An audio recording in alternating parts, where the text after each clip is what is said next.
Black Cats Run podcast.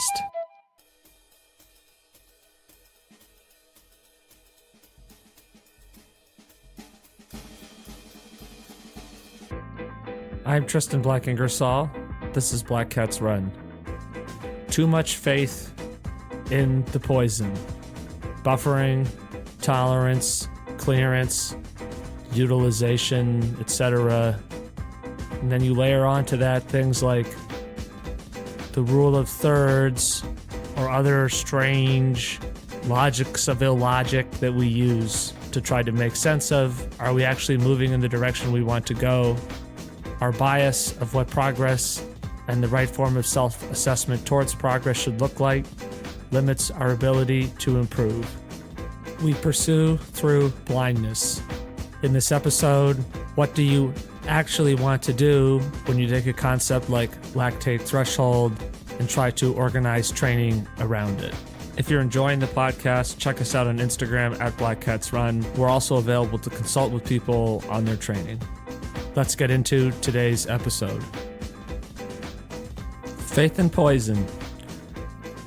We have an unquestioning acceptance of certain stipulations of how training intensity converts to physical adaptation, and essentially, right, how is that going to make us faster or stronger or better able to achieve the kinds of goals or targets that we set out for ourselves when we get into athletics, or the kinds of goals and targets that we develop over time as we gain more experience and new things, if you will, right, become appealing to us. It could be completing certain kinds of events, covering certain kinds of distances, doing certain kinds of times, maybe seeking out individual placings relative to other people in a competitive field, etc.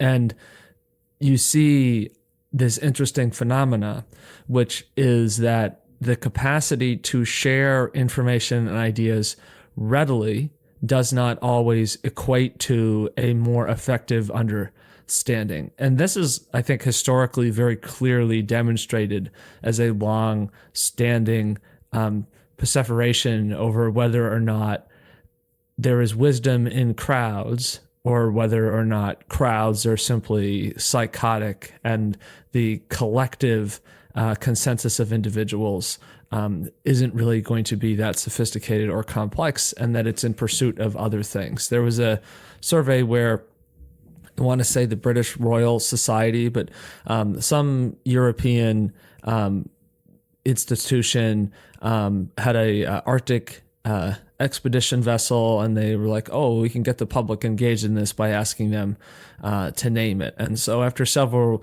rounds of suggestion and then voting, the collective public via this the internet decided that the boat should be named Bodie McBoatface, which it's sort of like, on the one hand, right, it's all about the laughter, but on the other hand, it's all about the laughter. Right? What's our incentive when we're in groups of people? Okay.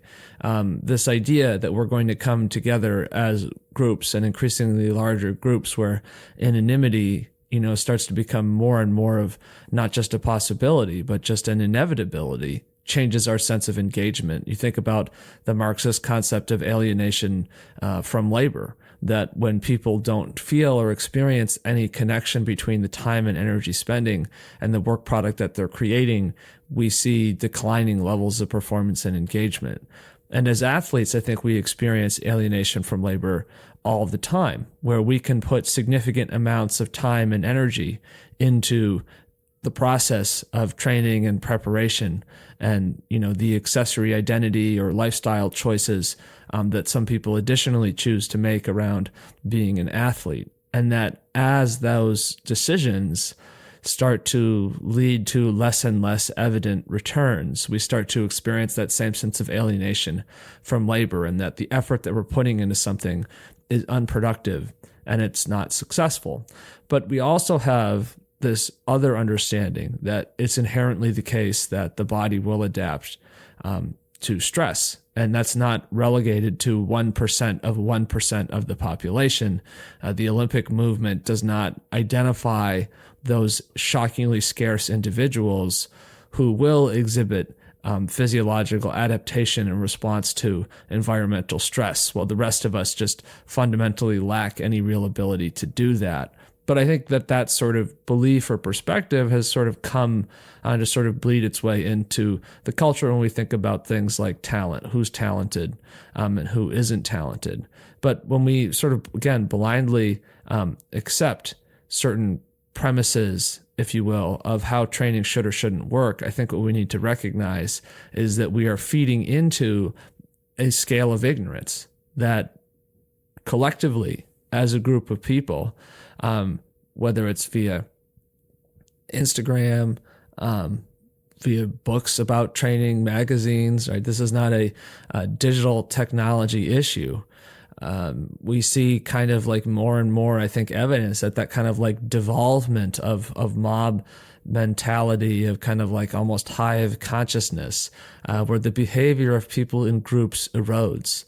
I mean, in a classroom, one of the reasons why classes with many students, I think, are not as good as terms of creating environments for learning as classes with few students is because that sense of like personhood and identity and accountability and connection to the effort that is being applied by the individual to the outcome or the process or the experience or the environment or whatever you want to think of that as becomes increasingly diluted. And when you bring 400 or 500, say, ninth grade students into an auditorium for an assembly, you see really low level of engagement, right? But we tend to believe, especially in Western culture, that it's good to assemble people in groups and it's good to look for this sort of like mass voice of the people. But this idea too, though, where you have like, well, if you take a jar of marbles and you take a guess from 1,000 people and you average that out, you're probably going to get the right number of marbles. I think that kind of phenomena is then used to sort of reach to the wisdom of the crowd, that, the people know something. But this idea of there being justice and equitability and fairness in decisions made through popular consensus has been deeply hammered and embedded into our cultural ideology. And we're not here on the Black Cats Run podcast to advocate an overthrow of society. Society is generally a good thing. But this concept that because we see lots of different sort of people saying things, that it must be true, I think is fundamentally absurd. Whether that's drinking turmeric shots in the morning when you're going to work out, whether that's, repeating the same kinds of specific workouts, whether that's everybody applying the language of energy systems, dictating and being turned on and turned off as you move through a spectrum of exertion. When we see people saying this stuff, and we see a lot of people saying the same things, I think our bias is to say, well, that's the popular consensus, and that, that must therefore be best. But it's also, I think, very much the case that if you do the average thing, you will get the average result. And if you do the average thing and you get the average result, maybe that's okay. Maybe for some people, their goal or their ambition only really extends to really fitting in and being within that average space. And I don't say that scornfully. I think for some people, that is a goal, right? Maybe the goal is literally just to be able to be at the level of, the largest majority of participants, because they feel that that's kind of where they're finding that meaningful social experience versus being on, the more sort of grinding towards the outlier of the higher end or the lower end. And because there's naturally a lack of understanding from the center towards the higher level performers, or the people who are, in terms of maybe at least just their velocity, maybe are the lower level performers. I'm not trying to say that I think that your velocity gives you any inherent quality of personhood as an athlete. But it is the case that improved fitness increases what you can do. You can do more interesting things because you don't experience as much fatigue, and you can do things more frequently because you don't experience as much fatigue, and you're not as likely to get injured or hurt through training, which is also really important, not just in terms of being able to do more things, but in terms of just like the quality of the experience, right? But I think additionally, it's the case that when you improve fitness, you just tend to see an improvement in velocity. And that's something that lactate threshold reflects. So when we look at this stuff, right, it's not easy to try to make a determination of what we should do. And I think that as the idea of the professional athlete has expanded to become increasingly, can you take and construct a identity of being a person who participates in an athletic discipline, or this concept now of multi-sport, which to me is, I think, totally fine, but also kind of weird because, it never occurred to me to consider myself a multi-sport athlete, or that it was somehow special or significant that I did more than one athletic, activity. I mean, to me, it just sort of seemed like normal that, you have a lot different things that you do, and some of them are endurance sports, and some of them are playing golf, or whatever the case may be. And maybe that's a traditional concept of being a jock, and I'm a jock in denial. I really don't know if that's the case, but maybe. However, when we're looking at this spectrum of experience, I think we see that there's an incentive for people to construct an identity of being an athlete, and then see, can I build a narrative, whether that's through a narrative of the things that I do, or as they say, a picture is worth 1,000 words.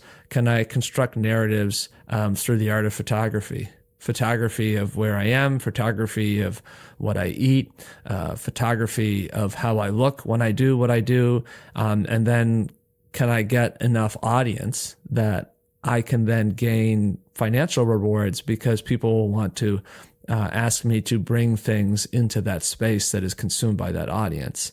And if that's the case, right, we start to see what the customer is always right as a fundamental principle start to have increasing influence, and that people are going to be designing their narratives based on what people respond to. And I really enjoy hearing people talk about, the algorithm this, the algorithm that. And I think that's a fascinating response to this stuff, because it seems like it's a strategy that people are using to essentially displace, the responsibility of human behavior on human behavior, and then instead say, oh, well, it's this technology thing, and that the technology has been designed and it's corrupting us and dragging us down in some way.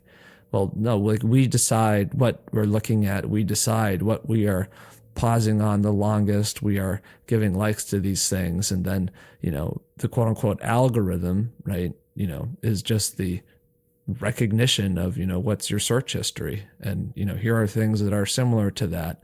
And it's a logical incentive, right? And that's what we are doing as people, though, is we are creating the things that the audience wants. And so it becomes the customer is always right.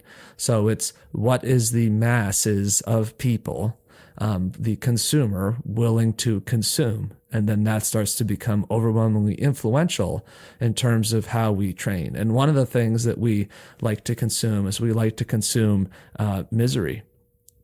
And we like to consume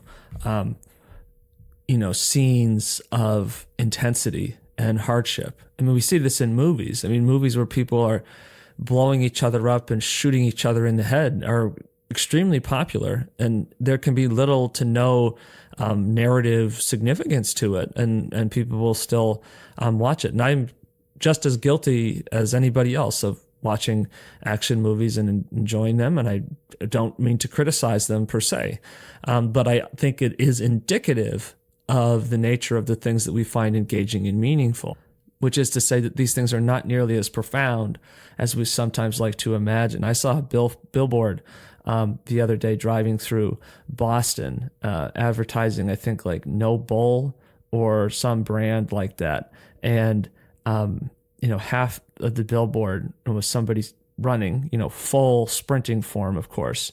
And it just said training is everything.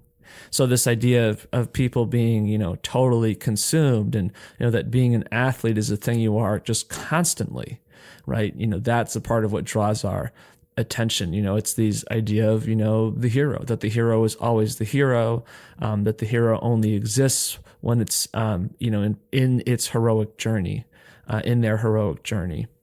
All of these factors then can essentially function as forms of confirmation bias, because this is what we think is valid. This is what we see. And, it's the dynamic of just because it's exciting to watch something doesn't mean it's exciting to participate in something. And overall, there's a huge disconnect, I think, between the things that are enjoyable to consume or watch versus the things that we would actually want to reasonably participate in. War movies, very successful. Do you want to be out in that situation where you are, in the case of imminent death? I mean, I suppose if you believe in the myth of survival, that you think, if you train and prepare, you will be immune to death or serious injury. Maybe you do, but I think by and large, if we're being reasonable, the answer would be no. And, that's always the case with these things. It's whether it's fantastical, or hyper realistic, like these things that are most appealing to look at are very much the opposite of the lifestyles most of us want to lead. And I think there's a reason for that, because I think that that's going beyond a level of stress that would actually feel productive and rewarding. And I think we do seek out sometimes maybe lifestyles that are a little bit too sedentary and a little bit too under demanding, because we have the capacity to create those for ourselves in our modern society, and that has its own detriments. But by and large, I think that, that is also reflective of the fact that the kinds of things that we look at and that the customer says is the right thing to see other people do, working out from dawn to dusk. I think part of the reason why that's capturing our imagination is because we know we would never want to do that. But then when we get engaged in these kinds of activities, well, then we say, well, I'm doing this now, right? And instead of like consuming it and watching it, you're trying to do it. Well, what does that mean? How do you engage with that? So let's think about training instead of from this sort of like perspective of cultural consensus and what seems to be the answer based on the stuff that we see. Go away from chugging turmeric in the morning because we think it's going to make a difference, and hosing ourselves down with various products that have references to lactate in them, and try to think about this from a sort of evolutionary perspective. Like, how does the body actually function, and can we use that to reach some more rational conclusions? Let's think of training from that perspective, which is going to be the body's reaction to an environment. So I would say there are basically only two zones of training, and I would say a zone of training is a range of similar perceived exertion and stress, okay, and which will lead to, given frequent engagement with that zone over time, improvement in fitness and performance. There's a efficiency response zone, and then there's a survival response zone. And then outside of that, there's nothing else. Okay, there is a level below efficiency response where if you sit on your couch, you are alive and you are existing in an environment that technically has a level of stress to it, but that is a situation in which your body is going to be turning off adaptive responses because there is lesser demand to the point where the body doesn't need to be producing these things. That if you think about, the idea that it's epigenetics, that, different environments are changing the way the body is, expressing different genetic pieces in response to those. When you're in an environment that doesn't put those adaptive pressures in place, the body epigenetically, right, logically, isn't going to do that. Why? Well, because it makes no sense from an evolutionary perspective. It's a huge waste of energy to constantly be trying to power these things. and I'll talk about this more later, but when you're training around lactate threshold as an organizing concept, it's still hard. It's just not hard in a bad way. It's hard because, you get tired and you need to sleep more because you have fatigue more because you're burning a lot of energy more frequently. And then you're hungry more because you're burning more energy more frequently. And that's hard, because it's something that's different. But it's not hard in the sense of like, I'm making a pain face and I'm, squeezing my brain like the rind of a grapefruit in order to try to get every last drop out of myself. And that it's only if I can get that absolute last drop that I will be able to get any better.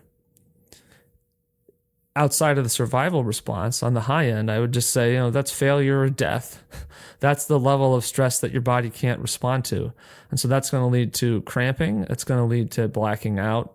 It's going to lead to just total psychological, like, shutdown of, nope, we're not doing this anymore. Some people define that as weakness, but I think that that's totally idiotic. It's good to be able to know when there's a limit and to be able to respond to that.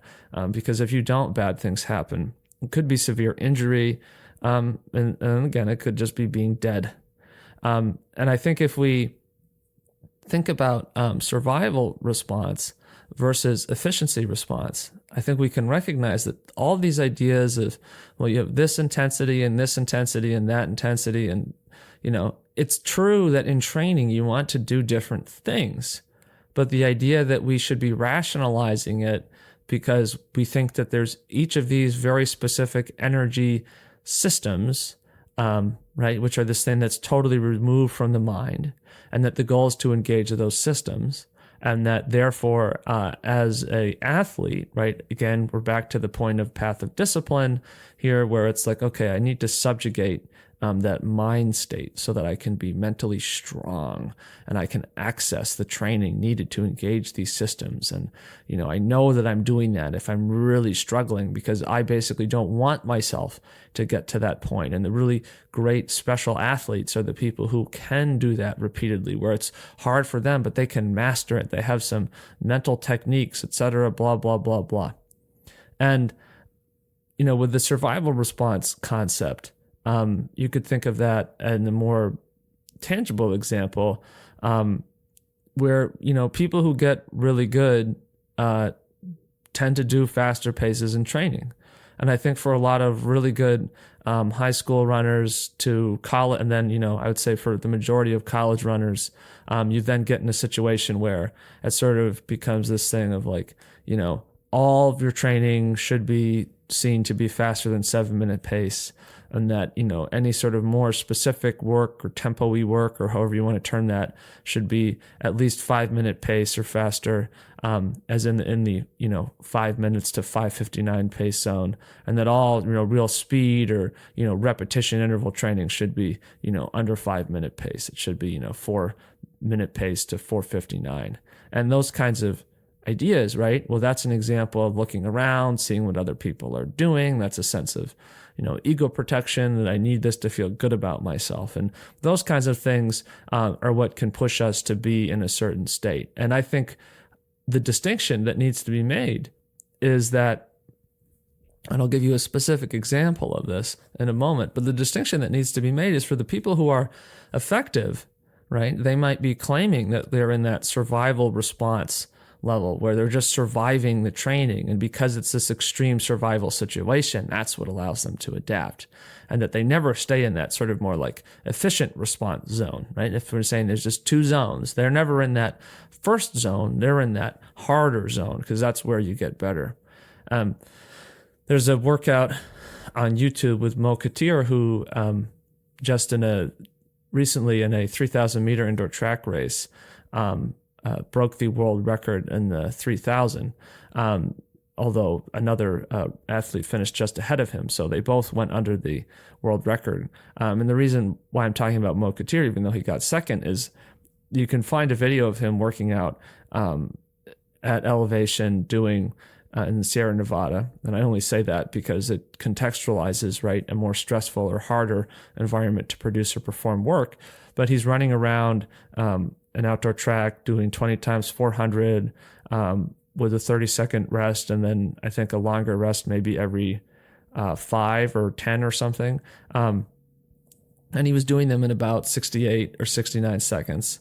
And he had a lactate meter, and the lactate throughout the workout seemed to be basically about 2.9 to 3.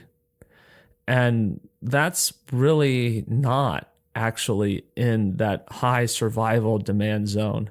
I think if the majority of people had access to that, right, if there was a way to sort of non-invasively measure or track your lactate through your watch, I think that we would see is that most people are in a situation where they are constantly accumulating more and more lactate, and that we think that that's productive because we think that that's where the benefit is happening, and that's not the case.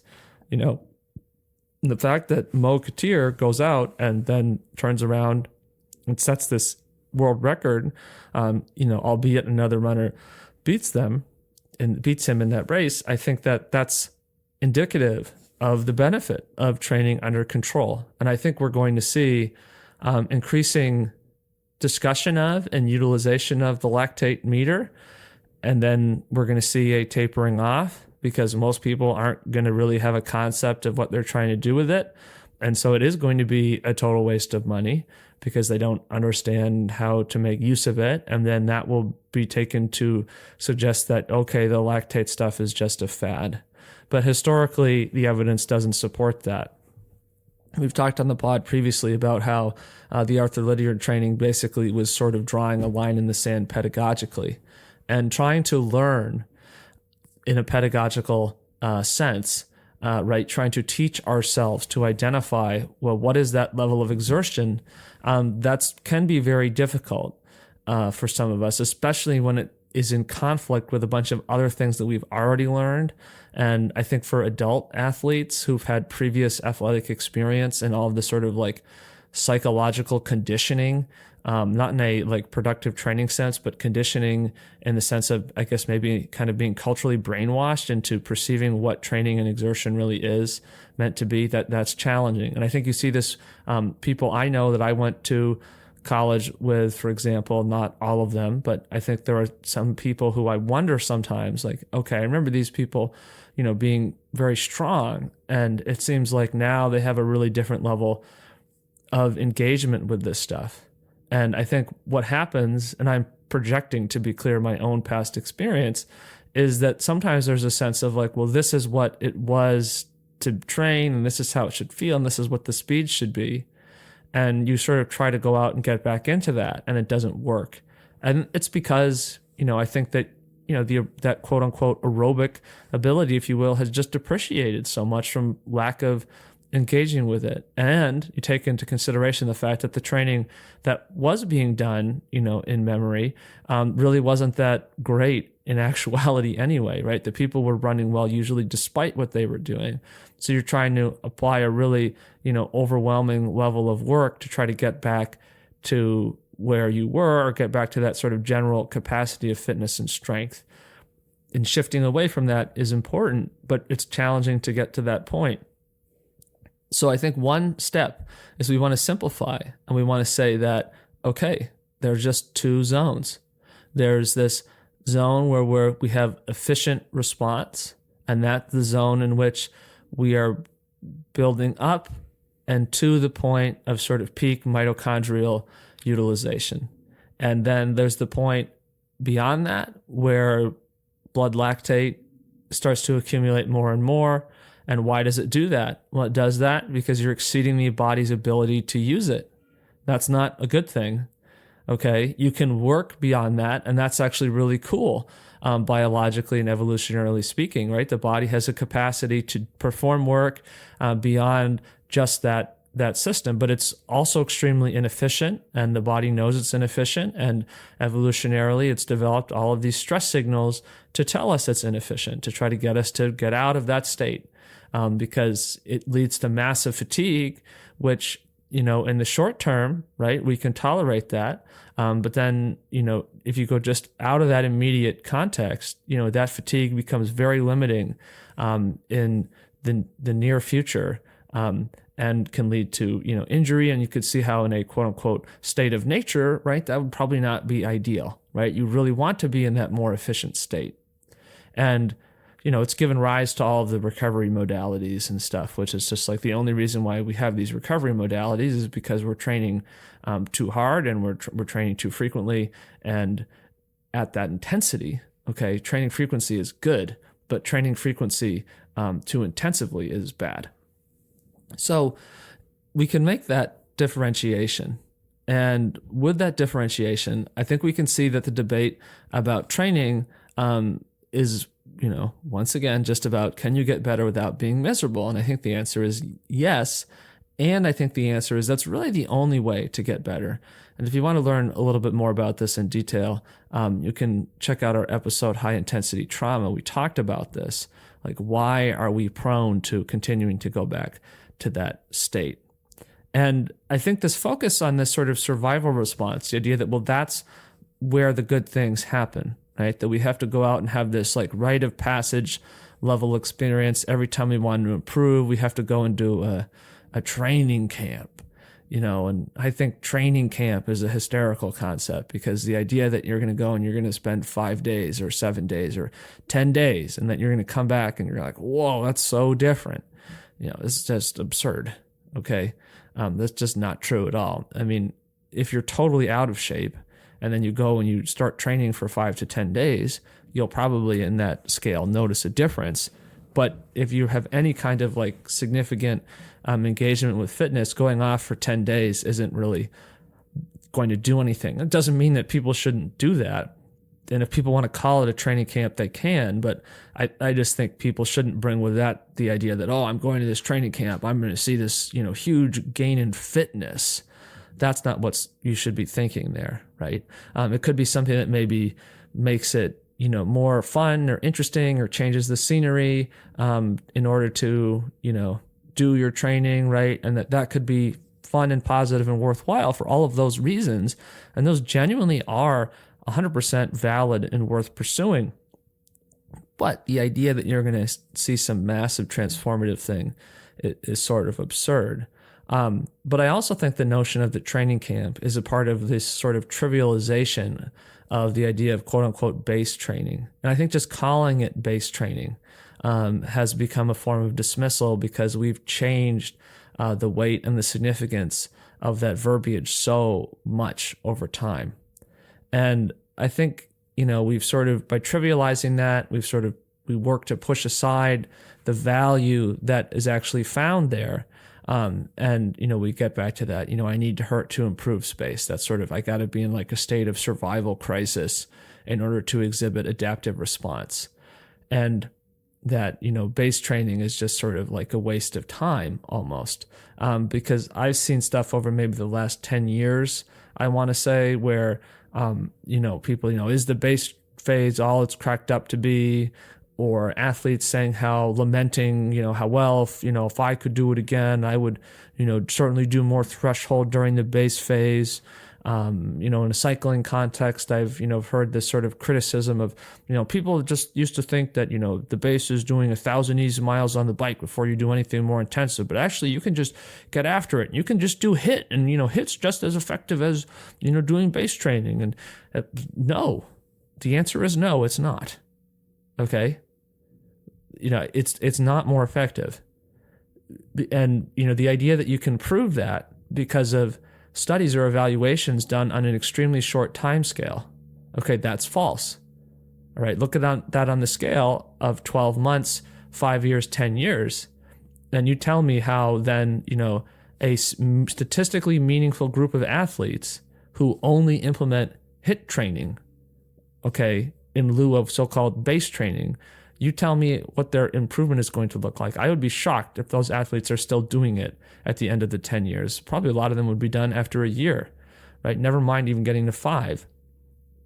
That matters, okay? Participation, continued engagement matters, okay? So when we're trivializing this base phase, concept, we are dismissing and we are minimizing, we're taking away from, we're stripping the pedagogical potential to teach people the concept of making this differentiation between where do we see training being most productive and effective, right? And where do we see ourselves crossing into the just because you can doesn't mean you should state.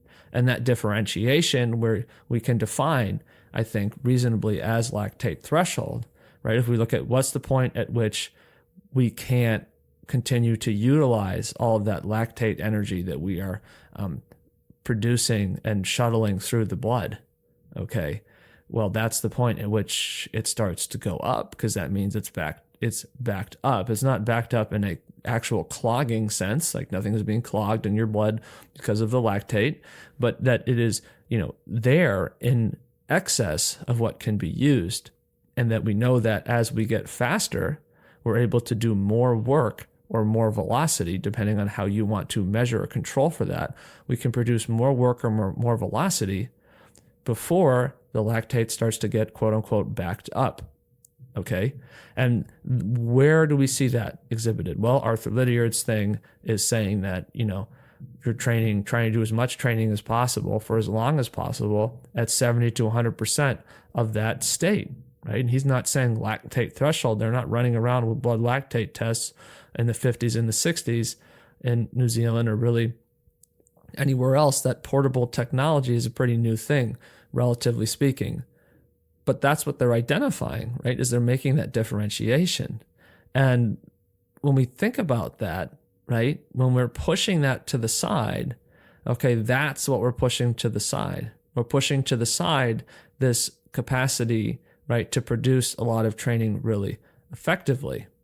And, I remember this idea of base training sort of originating for me in terms of my sport of running, being this sort of 8-week period from the end of June to the beginning of XC in August. And it always felt really long. And I think for a lot of people, it felt really long. I think part of the reason it just felt long was an optical illusion, because usually you weren't very fit. So it sort of was like initially that struggle to like just get generally comfortable doing the running again after maybe having some sort of like obligatory hiatus from doing it. And then, you're most part, right? A lot of people are doing that by themselves, and it's really hot because it's summer. And if you're a younger person, you're probably not really that good necessarily at waking up early enough. And even if you do, if you live in New England, it's still going to be shockingly humid in the morning anyway. So it's sort of a pick your poison thing in that regard. But the reality is 8 weeks is a really small amount of time. And I think the Lydiard athletes, right, would sort of do 6 months, but, Lydiard says as long as possible. And one of the things he talks about is this concept of sort of aerobically that you can sort of improve almost indefinitely, which is probably not literally true, but in a sense of, I think for all intents and purposes, there's probably very few, if maybe nobody has ever really totally maxed that out, right? To do that, you'd have to just train like that for 20 years and not do anything else and just prioritize all of your time around that. And nobody really does that. And if they do that, well, they're never going out and racing and never appearing in a competitive space, so we don't get to see what that would look like. And I think that the irony is that the only period where genuinely transformative gains, the kinds of gains that sort of have this semi-permanence where it would take a long time to detrain out of them, those are really happening through that so-called base experience of training, and that everything else is just trying to actualize a core fixed capacity already present. But this idea of like the base, right? We've taken this concept and we've sort of somehow managed to warp that term into being a negative or a pathetic thing. When we should, I think, frankly, be looking at that in a very different perspective, that, the base is called the base because it's an effort to draw attention to its fundamental value. Everything that happens, quote unquote, after the base phase is just trying to actualize a core fixed fitness ability already present, right? And it's applying that concept of practice to what we're trying to do. right? If you know how to play an instrument, it's going to be easier for you to learn a new instrument than somebody who's never played music trying to learn that instrument. You might both still have to work and practice and get better, but it's certainly the case that one person is going to have a significant advantage because they have all of this like cognitive stuff in place. And like that's what you're doing is you're then specifically trying to like, practice and apply these kinds of things that you're doing with that fitness. But we don't want to, and that's where suddenly you see these huge improvements in terms of expressed performance. And I think that just creates this concept of like, okay, well, I did all of this stuff and it's only when I started doing this stuff that I got faster. So we say, oh, well, that's how I get faster. So why am I doing this other stuff? I should just focus on this stuff. And I think people say that it's very easy to reach that conclusion, but it also should be really easy to see why that's not correct. But you can see sort of the problem there, right? Is that you're only going to see the evidence to support the value of your training once you sort of add on this layer of, okay, I want to kind of try to begin to groove towards, my targeted, running, right? If your targeted event, you want to run the 1500 or the 5000, well, then there's all this sort of specific aspects of doing that you might work towards, but you don't really get to your full ability to run a 5000 by just, trying to grind down that pace from the beginning over 6 or 8 months and just sort of incrementally doing, whatever they might do, repeat half miles or something and just smashing that once a week. It doesn't work. Look at high school cross country teams everywhere, I think are the best data set to evidence the ineffectualness of this. The reason why we talk so much about these quote unquote conceptual aspects of this stuff, and I, say in quotations because I don't really like the implication that if we say something is conceptual, it's like a waste of time or not useful. I think for some people, actionable means tell me specifically what to do at a level of instruction that I don't have to understand what I'm doing. You can take action, right, from that, and you can then, say that that's actionable, but that's not effective. Okay. You can do that and you're not going to get better, really. Ultimately, you're not going to get out of that negative relationship with athletics, and you're going to go through short-term experiences. I'm doing this stuff and then I'm burning out and I'm collapsing, internally in terms of my level of interest and engagement is just sort of dropping out. And there's that sense of, well, unless I can do that and be in that headspace, that mental space, that's what's necessary to prepare to do this stuff at a given level, then I think you're just like, okay, you're basically, doing it the wrong way. And because number one, right, challenge number one is identifying the intensity, and then challenge number two is planning the training. And that stress recovery model, at least as it's popularly conceptualized, is wrong in the sense that it only exists because of the way in which we currently engage with these stresses. So we have to change our understanding of what the stresses are in order to think about this stuff differently. Because if you tell somebody to go, well, do easy, kind of, just like recovering, chilling out effort. Well, if you have one concept of what that means and you haven't replaced that or developed that by discussing the ideas, then your actionable thing is going to be go do that in that particular way. But what we're saying is that all aspects of this stuff are busted and that we need to change the way we're thinking about this, right? And so you can't design training without, developing a conceptual understanding. And I've found in general in practice that it's really not possible to just sort of arbitrarily write people a schedule and just give them something that works. I mean, that's a false positive because it's just like, okay, if I give somebody stress, they'll probably exhibit response to that stress. And as long as, I throw in enough emphasis on recovery or days off, they'll probably exhibit some improvement. But the goal, I think, isn't to just show this like small scale, level of improvement, but to sort of make some fundamental holistic changes. So we want to be below that proficiency threshold line. Now, using the lactate meteor just comes out of the sky, crashes, into your skull and changes your view of the world. Using the lactate meter, I mean to say, we would be able to do this stuff, right, and identify it from that point of view. But I will tell you honestly that in practice, it becomes immediately very obvious what the intensity actually is. And that's what you need, that you need that pedagogical moment to sort of click. Because once you see it, it actually makes sense, because it's very clear where that line of separation is, right? Or where that sort of zone of static is, where you're going from that efficiency response zone to that survival response zone. But if you've trained your brain to block that out in a sense and prioritize, I need to be at this level of maximum stress and strain, well, then it's going to be hard to recognize that because you're shutting down your ability to engage with that in a way that's actually effective and meaningful.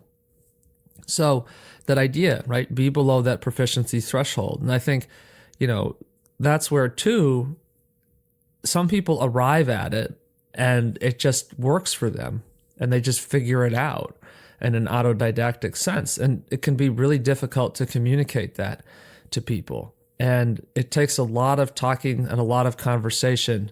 And that's one of the values that I hope that this podcast has to people listening to it, is that it's a space for you to listen and get those kinds of ideas. And I've said before, but again, specifically relevant here, we're also available to consult with people about your training. And if you're interested in that, you can send us a message on our Instagram at Black Cats Run, and we'd be happy to talk with you.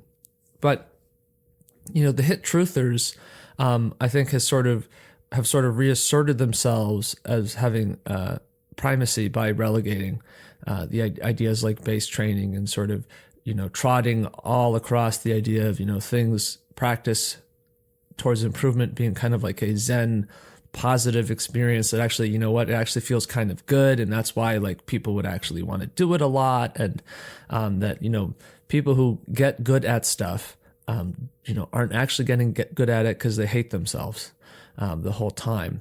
But if we think it's a poison or whatever, right, we might have this build immunity response or mentality to it.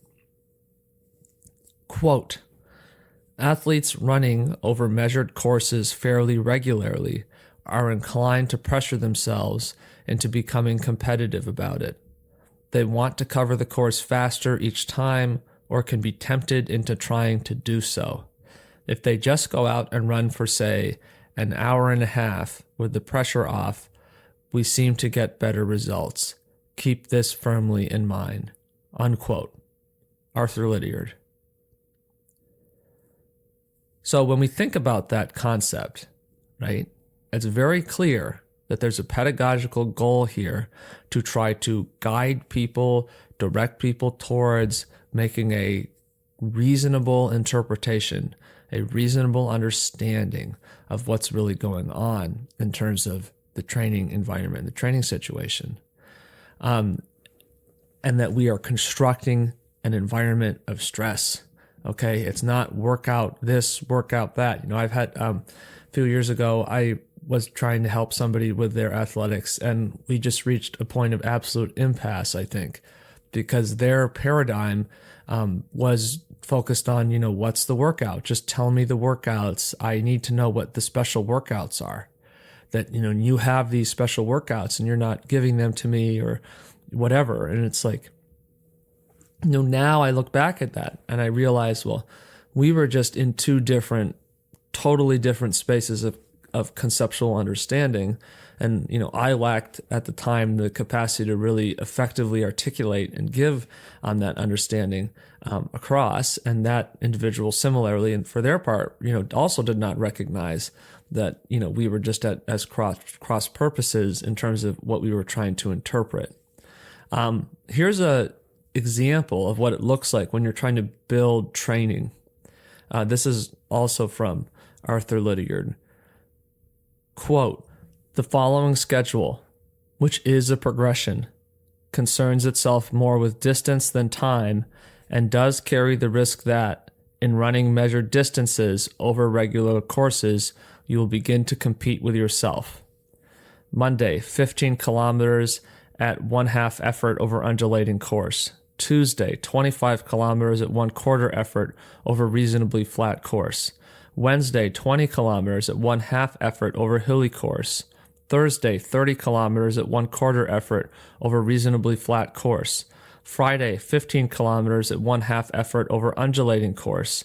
Saturday, 35 kilometers at 1/4 effort over reasonably flat course. Sunday, 25 kilometers at 1/4 effort over any type of terrain, unquote. Arthur Lydiard. So when we look at this concept here, right, we see the admonition right at the outset that when you're going to do this, you can't compete with yourself, right? Keep the pressure off, okay? Trying to stay within yourself, right? Resisting temptation to go faster. Like you see this emphasis of language here. And I think when I hear people talk about that stuff, that's totally ignored because people are just like, well, what are the paces? Tell me the paces. I just need to know, in this sort of like, greedy goblin like mindset of, just not seeing, what's really going on here. And you can see other examples, if you ever get a chance to read Running with Lydiard, he has other example schedules in there. And right, that's the thing is it's not about workouts, it's about schedules, and a schedule represents a kind of environment. And I think for some people, they look at that stuff and it's like weirdly unsatisfying because it's like, well, why would I want to do this or that particular thing? That just doesn't seem to be meaningful or specific or whatever. But it's like, it's happening in that space. It's just about spending time with frequency doing these kinds of things. Now, I know that John Marcus and Steve Magnus aren't listening to this podcast, but in the hypothetical event that this podcast becomes, the number one podcast and finally, as it rightfully should, displaces Joe Rogan, I want to clarify that this is no swipe at the intention of their podcast or other people in general and trying to understand better, how people have trained. But here's a quote from episode 98 from the On Coaching podcast at approximately 12 minutes in. Quote, 6 straight months of what he called marathon conditioning. I know no one in the modern era who does 100 miles a week for 6 months, unquote. I think this distinction of the modern era is very interesting because it's implying that we're in like a totally different modality now, right? That like our era is distinct and modern, and that like post physiology and, post other understandings, we just know how to run better.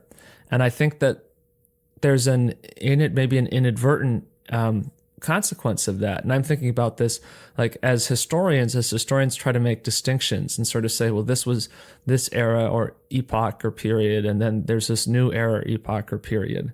And that when you use the phrase modern era, it's really difficult to do that without lending a degree of sort of like posturing of preeminence and then also dismissiveness towards, that other perspective or possibility.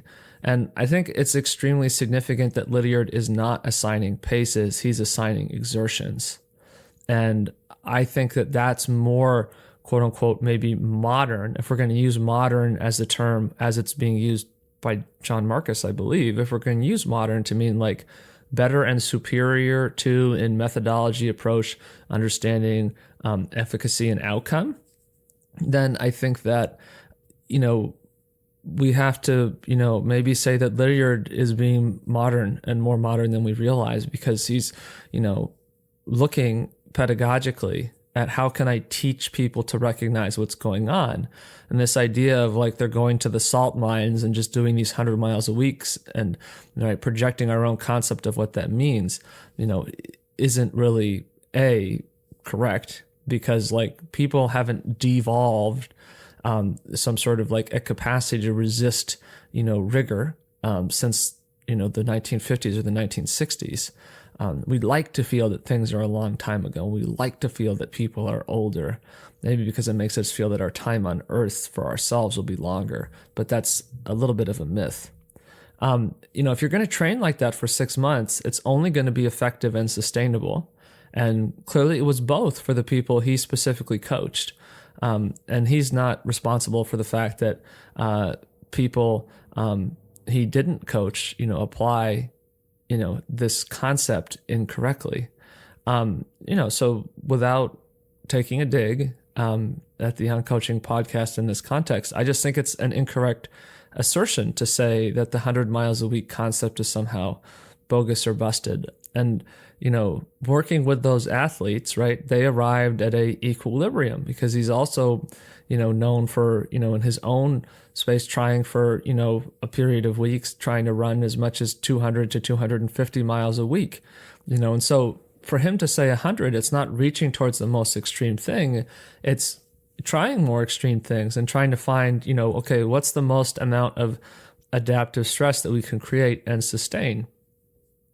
I think first people are frustrated not being able to get the same results Lydiard did, tend to dismiss it because there's this myth of like, well, you can just, if that there's just these diamonds in the rough and that if you throw 100 miles a week at them, then people will turn into that. And I think a lot of people have that concept, and they try to get to that because they think it's going to be this, Jack and the, magic beanstalk or whatever kind of thing. They're just going to go shooting up into the stratosphere of performance.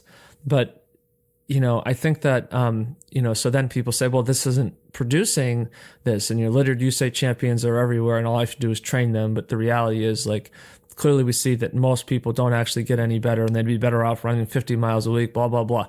And I think that's just like a sort of resentment driven bias. And I get that as having been somebody who, has tried to do a fair amount of running. And, for me, I never exceeded 80 to 85 miles a week of running because it was the effort. I know now the effort that I was doing, I just couldn't continue to extend that amount of effort for that much time. It was just too exhaustive, right? And that your volume is a product of your speed and it's a product of your intensity. And I had too much intensity and I just generally wasn't really fast enough at that time. And so I would get to, get over 70 and I would start going towards 80 to 85 and I would just be, getting to the point where, I would just become cumulatively more and more tired, and I was putting myself, in a survival response state and asking for this like transformation, and it doesn't work like that. And I think that, Lydiard didn't collect these prime candidates, right? There were people just from the area that he maybe, eye tested and thought, okay, I think this person could run. But a part of the test was like, were they willing to keep participating, right? So you're also selecting people based on like, what's their level of engagement or enthusiasm for what they're doing. Second, right, we can take the understanding that in planning and organizing our training, we want to be thinking about training out of a concept of maximum steady state. So that means we need to think about how we define the maximum lactate steady state.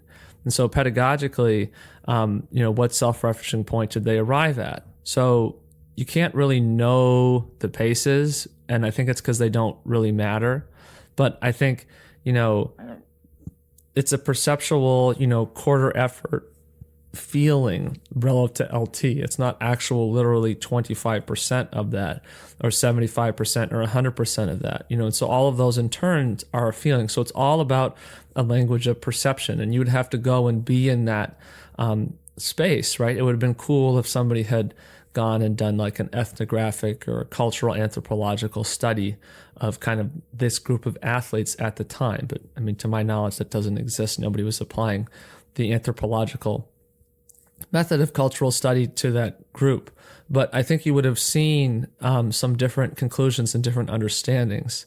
And I think their paces are a function of their fitness. Lydiard said that for top class runners, that they don't jog around, but, he described them running between speeds of 6-minute pace to 5:12 pace. Okay, so I think it's probably reasonable to conclude that, their lactate threshold pace-wise, in a controlled environment probably would have been around, 5:10 pace, 5:15 pace.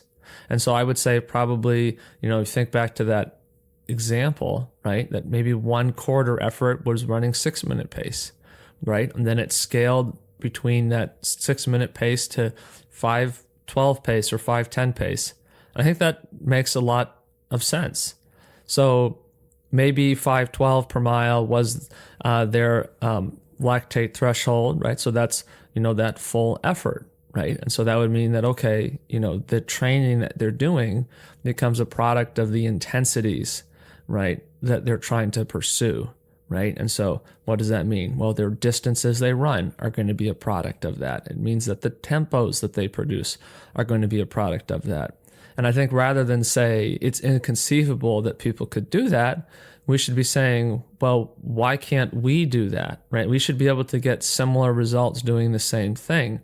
And I think there's nothing wrong with taking something that somebody else recognized, and articulated and trying to do it. And I think actually it would be a really interesting challenge for a coach or a group of athletes to really genuinely recreate this, because I think basically maybe nobody has done this, at least sort of in kind of the Western American like spaces of training, because we have so many other ideas that are contrary to this. But the progression comes from the work being done, right? Because the work is creating that environmental stress, and that's what we're trying to design. Okay, and things like when you realize taking days off, and you realize that not being physically active twice a day, that those are significantly negative because they're significantly reducing the signaling to the body to create these adaptive responses. And that when you're in that survival zone of survival response solicitation, that that's not going to work out very well for you. But if you're in that more efficient zone, well, it's more efficient because you can get more training response because you can do it more frequently. Okay?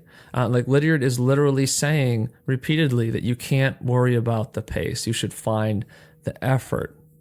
Quote, "You need to measure a range of courses for this training, with each kilometer recorded in some way, so that you can time yourself with reasonable accuracy. They are not, however, to be used as 1 kilometer pegs in a race. The effort must always be controlled," unquote. That to me sounds like a kind of, can we track in a field test way, is our lactate threshold improving? And that you're looking at this and you need to maintain the right level of intensity. And you can't exceed that level of exertion, right? And so maybe over time, they're getting to the point where by the end of this, they're running 5:12 to 6 minutes a mile as their training range when they're going out and they're doing those runs at that intensity. And that we don't know where they're starting at the beginning, but you can do a lot in 6 months if you do it the right way. But we don't really think that a lot can be done because the training that we use is so intensive that we usually see this initial burst, and then we just kind of hover at this level, and we see pretty marginal to minimal gains developing out of that point. And remember, our brains haven't changed. We have the same perceptual and physiological thresholds that that group of athletes did, and that other group of athletes who've arrived at this concept too have done. And I think in the modern era we have displaced this intuitive sense for this state with things like FTP or percentages of VO2 max. I mean, I don't think that the New Zealand guys don't seem to give evidence for asking themselves, well, what's my peak ceiling? I need to be able to do whatever. I mean, I think it's the articulation. They're not really worried about a ceiling. If there's a ceiling, well, maybe we'll find it and maybe we won't, right? But not getting obsessed about a ceiling that you aren't anywhere close to. One more quote. "In theory, you will now be doing a lot of running at speeds just within your maximum steady state to place the utmost safe aerobic pressure on your cardiorespiratory and cardiovascular systems and gain the best possible progressive development. Always, however, you must finish each of your runs with the knowledge you could have run a little faster," unquote. Train, don't strain is the most famous aphorism from this.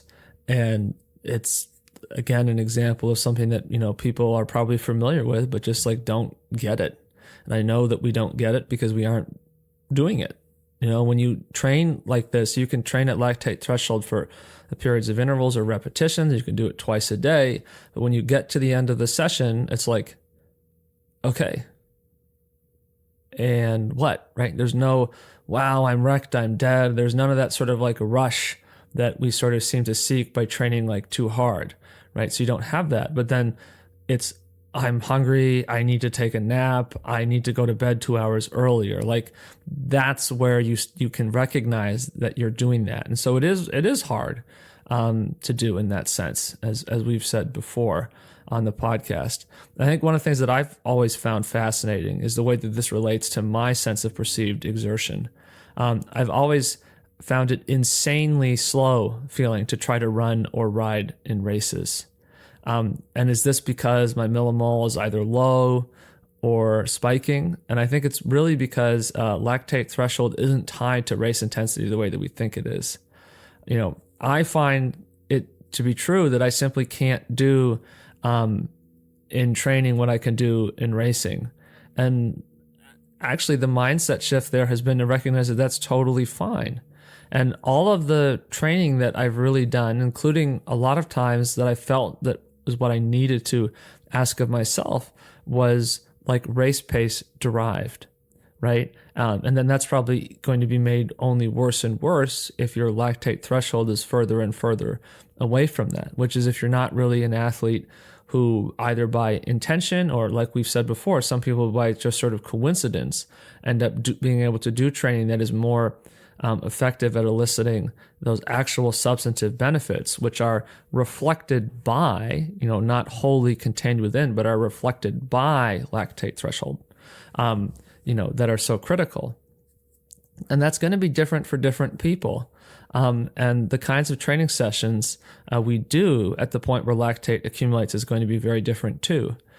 I have had no problem, taking this and going out and doing, 4x2K run at 5:30 in the morning and then coming back and, riding my bike at lactate threshold for an hour, and then doing, ultimately maybe 5, 6 or 7 sessions of lactate threshold over the course of a week. And I say that, with the understanding that I do 14 sessions a week, unless I have a meeting or something, or the weather is just like, if it's total ice and it's dark out, I'm not looking to get smoked by a snowplow. So I'm not going to go out and run in those conditions per se. But by and large, right, half of what I'm doing, can be done at that intensity. But maybe for other people, that's different, right? And so that's where you can't give yourself a prescription externally. It has to be developed through like your own feedback. And well, what is my limit? And then that's probably going to change over time. If you read the couple articles from Marius Bacon's website, one of the things that he talks about and emphasizes is we need to be below muscular fatigue. Muscular fatigue is the biggest limiter to training. And that's another example of when you really think about that and you start to look for that, it makes a huge amount of difference. And I've actually changed, the way I try to think about strength training, because any amount of significant resistance training in terms of strength training is going to add a lot of muscular fatigue. And, I think that there's general benefits to strength training for people. And it's good to do that in life, just for holistic health purposes, especially with the understanding that you're not going to be infinitely youthful.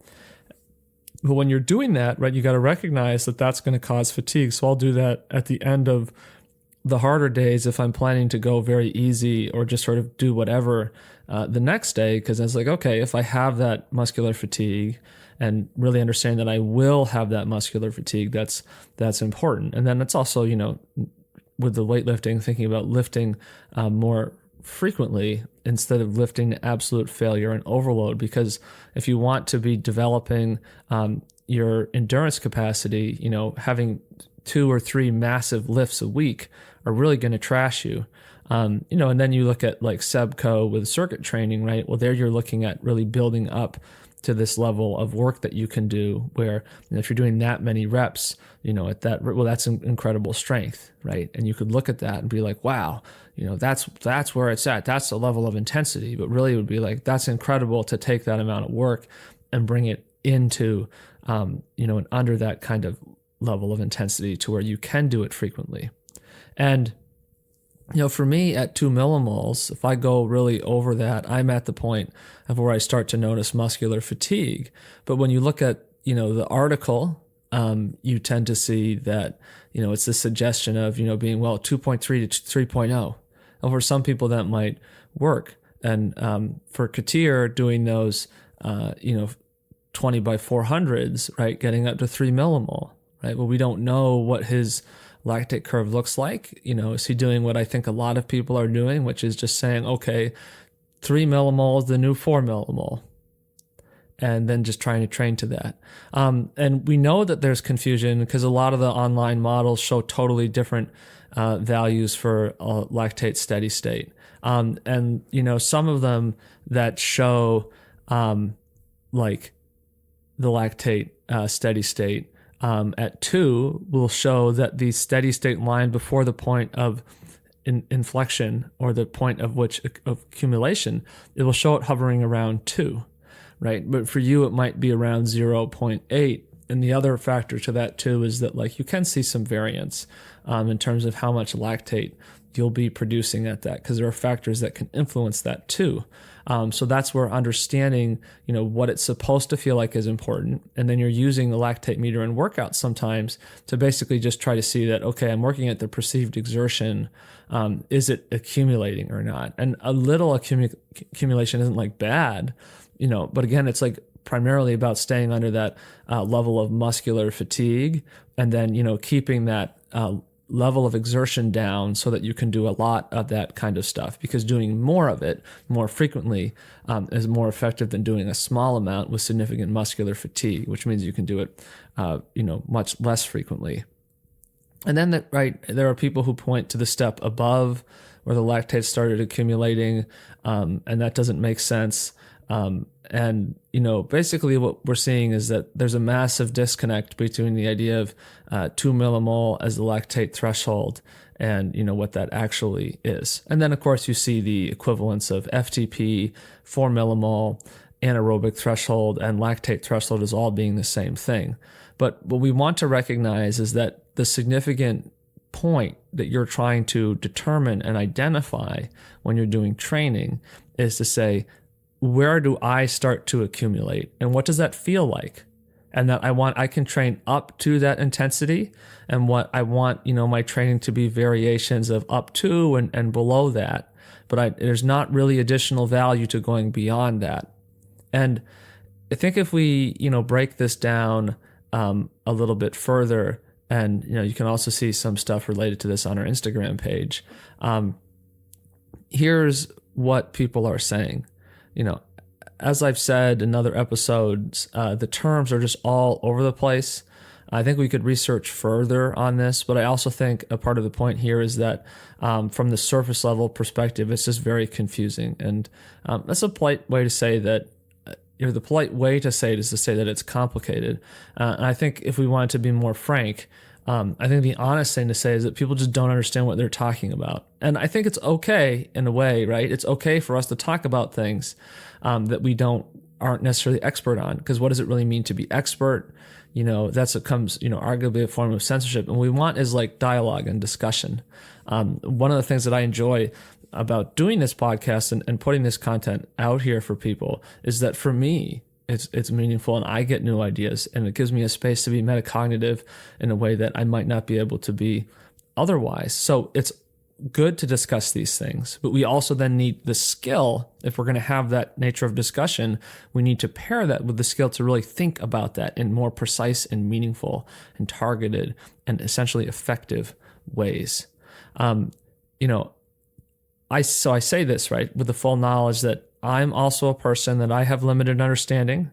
But I think we need to acknowledge that being wrong about something, is not, it's not about being polite, right? We need to be able to be comfortable with that failure and understanding, and that's where we grow, right? Just like, in training, right?